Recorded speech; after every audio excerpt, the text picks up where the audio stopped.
What is going on, my super sandwiches? Rhymestyle here, and today I got some Dragon Ball Z Dokkan Battle news for you guys in regards to some new cards coming out in the near future. Now, before I start, there's no word whether or not these cards are going to be summonable, part of an event, or whatnot. Big shout out to the Dokkan Battle subreddit for breaking out the new leak, but basically what they say is we got 5 new cards, which consist of SSR Bergamo, Strength Topo, Agility Majin Buu in the fit form, Tech 17, and SR Physical Goku. Along with that, we're also getting some new missions for the Space Survival event, a new category, and also a new link, the Tournament Power link, which is +3 key. Now, as far as the cards themselves, you're going to notice that we also have the rest of the Trio of the Danger in the background. However, it seems they're not going to be cards we can obtain yet. I don't know if it's going to be part of the future, but for now, the only card you get from the Trio of the Danger is the SSR Bergamo. And speaking of which, let's start with him first. Big shout out to Dokkan Battle subreddit once again if you want to discuss and kind of jump into the talk over there. The link to that will be in the description below, so go check that out.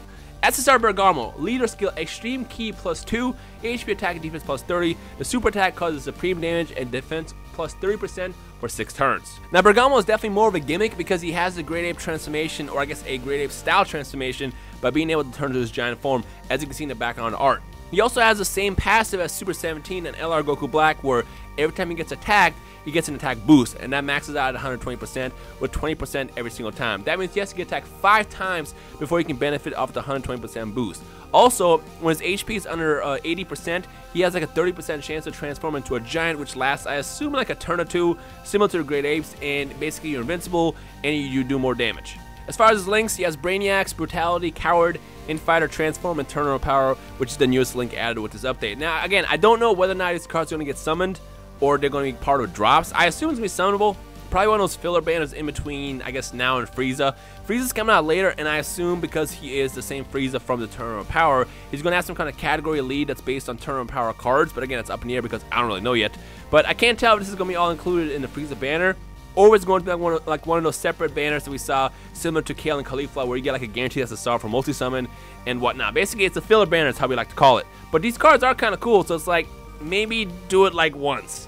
Speaking of doing it once, Topo. Topo is easily the best card in his batch of new cards. His leader ability is Super Types Key +2, HP attack and defense +30%, which is kind of useless in this meta. If you try to run this, you'll probably get bodied immediately just due to the fact that a lot of these events do a lot of damage. His super attack causes supreme damage for 1 turn, super allies attack +25%, similar to his Tech Vegito, and his passive, super allies attack and defense +30%, and extreme type enemies defense -50%. That is awesome! Links include Supreme Warrior, Toughest Nails, Shocking Speed, Hero of Justice, Signature Pose, and Tournament Power. Now, I do want to note, similar to Kale and Caulifla, none of these cards have Dokkan Awakenings as of yet. I assume they're kind of waiting for it. Maybe they're going to do like a big banner once the arc is officially done, and they might have like Jiren and like Limit Breaker Goku or something, and then they might give these cards Dokkan Awakenings or something. I don't really know. You can tell they're just kind of trying to drive off the hype off the Tournament Power and give us something in Dokkan Battle. But Topo is actually awesome. That passive is definitely useful. The next one is SSR Agility Fit Buu, and this is interesting because he didn't even make it into the tournament.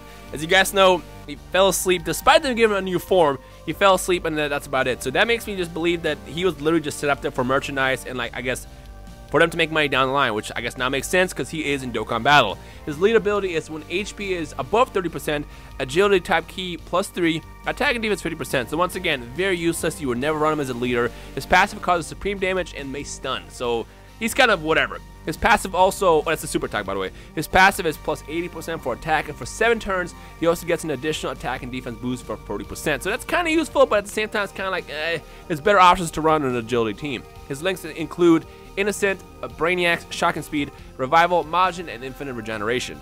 Now, he's not necessarily bad, it's just that there's other options you could run that are better options than Majin Buu. I mean, it's cool that he gets an 80% boost just for existing, and then an additional 40% for his attack and defense, which you can also stack with other units that you have on the field as well. But at the same time, it's kind of like, again, I'd rather run better units. But then again, I feel like I can't really just analyze it too much without having it in my own hands. So until I actually test it out, there's really not much I can say about it. So it's kind of like, it's a meh for me. How about that? It's a meh for me. Let me know your thoughts personally down below, whether or not this is a useful card to your standards. The next one is Android 17, and we all saw this one coming because let's be real, Android 17 has been nothing but amazing in the arc so far. I want to see more of him, but the little that we've seen, he's been a beast. So he is a tech type, and his leader ability is +2 key for tech types, HP and defense +70%. Notice no attack. just HP and defense, and of course ki as well. His super attack causes supreme damage and raises attack for 6 turns, and his passive is attack and defense plus 50% and an additional 12% per tech orb obtained. So basically he's a nuker, and his links include Twin Terrors, Android Assault, Infighter, Shocking Speed, Patrol, Infinite Energy, and Tournament of Power. Now as far as Android 17, I feel like he's in the same boat as Majin Buu, Fit Buu. He basically is cool. He also gets a boost from his super attack. On top of that, he has a pretty nice passive that can also stack him into even more damage if you get enough tech orbs. So that makes him better than Buu, but at the same time, I feel like there's just better options to run. Now that's one thing that bugs me about him. His passive is only to himself for plus 50% to attack and defense. And if you pay attention to the arc, Android 17 has been nothing but supportive and very defensive for both himself and his team. When his team is in danger, he'll hop in and do the energy barrier, and if his teammate is in trouble, he'll jump into attacks. So I feel like that 50% should have affected allies as well, as opposed to just himself. But again, that's just how I feel about it. So for now, just kind of up in the air until I test him out. So he's pretty cool. He could have been a lot better. So I really wish that they would have gone for that as opposed to just, you know, making it about himself. But at the same time, I feel like they did the whole focus on Topo for boosting the allies, which would have, I guess, taken away from that card. So that's probably why they decided to do it. Either way, he's a pretty cool card. It just, he could be better, and that's my opinion on it. Now, finally, the last card, and this is the one that's the most interesting of all. SR Goku. His leader ability is the Tournament of Survival category key, +1, HP attack and defense plus 20%. He causes extreme damage. His passive is plus 50% for attack, and all allies with Tournament of Survival category get +2 ki. His links include All in the Family, Experienced Fighter, Saiyan Lineage, Kamehameha, Prepare for Battle, and Tournament of Power. Now the reason why he's the most interesting of all is because the card is absolutely garbage. So the question is why? Why did they do this? I have a strong gut feeling, and I saw this already being talked about and mentioned on Twitter, and people are disagreeing that this is not going to happen. But Twitter is talking about the fact that this is potentially going to Dokkan Awakening later to something way more amazing. Because if you look at it, it makes sense. Because like it's got a pretty weak leader skill. His super attack sucks, and his passive is kind of meh. But I feel like if you keep Dokkan Awakening, you know, to like an SSR, to a UR, and potentially even beyond that, if they decide to go TUR and even maybe LR, which is like a really, really small chance of happening. But if you decide to go even further beyond and keep awakening it, each next stage of the leader skill, super attack, and passive could be a lot better. So because of that, I feel like the card sucks now, but in the future it could have huge potential if Akatsuki and Bandai Namco decide to pursue the next level of Dokkan Awakening. So again, now the question is whether or not are you going to get this as a drop, or if it's going to be part of a summoning as part of some kind of banner.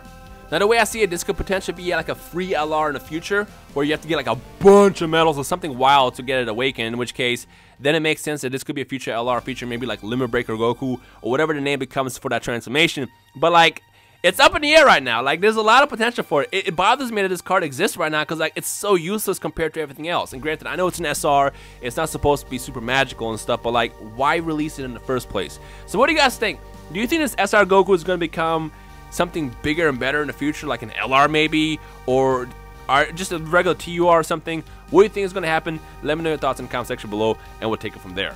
Now, as far as whether or not you want to summon for these, if this happens to be a banner, I would really recommend. I would recommend against it, I would say. The reason why is because we are going to get the Frieza banner later this week, and if this is a separate banner, like one of those things that we saw with Kale and Khalifa, where it's like a GSSR, I mean, it's up to you, to be honest, if you want to spend the stones. I usually see these as trap banners that are set there to just basically get us to reduce our stones as much as possible prior to the releases of bigger banners like the Frieza banner that's coming out later this week, and potentially other ones. But it's up to you. Maybe if you want to go in once, sure, but don't go too crazy for it. Save your stones for the bigger banners, like the Frieza banner that's coming out later this week. But again, it's up to you guys, so you decide. So of all the cards released, I guess the five released, which one do you guys like more and why? Let me know your thoughts in the comment section below. And of course, I gotta answer my own question. I gotta go with Topo. Topo is actually highly useful. The ability to basically increase the strength of your allies and defense, on top of that, reducing extreme type enemies defense by 50% is really useful. And if that ever gets a Dokkan Awakening, that's going to become even more powerful. But again, I feel like it's not going to, just because how else can it advance past that other than being more broken than it could potentially be? So it's up in the air. But as is, SSR Topo is definitely one you want to go for if this ends up being a summoning banner. But I feel like this could also potentially just be drops, so I guess we'll just see what happens later this week, or whenever they decide to release the cards in the Japanese version of Dokkan Battle. As far as global, be patient, this will come out eventually, but for now, this is all for the JP side of the game. Anyways, with that said, I hope you enjoyed the video. If you did, leave a like in the comment. Let me know your thoughts, anything, discuss any potential questions you have. Drop it down below or tweet me at Rhymestyle. Enjoy the rest of your night. My name is Rhymestyle. I'll see you guys next time. Peace.